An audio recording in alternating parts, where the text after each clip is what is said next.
Good morning po. Andito po ko sa lugar ng Dasmariñas, Cavite. At ako po ay isa sa mga followers ni si Kuya Rab. Kuya Rab, na anak ni Kuya Val Santos. Si Kalingap Rab and Company. Ngayon po meron kasi akong dito, isang bata na nangailangan ng tulong. Sana po ay mapagbigyan po natin yung bata po kasi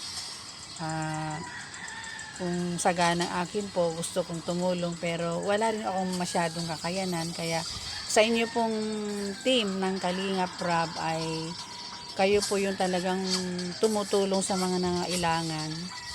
At nawa po ay matulungan din po natin ang batang si Ruru. Ipapakita ko po siya kung bakit kailangan niya po ang tulong niya po. Katunayan po na nailapit na rin po siya sa mga kakilala nila, pero hindi pa rin po sapat ang tulong na nakukuha nila. Kulang pa rin po. Bali, Lot, natin kung paano nagkaganito si Ruru. Tanong po natin sa nanay.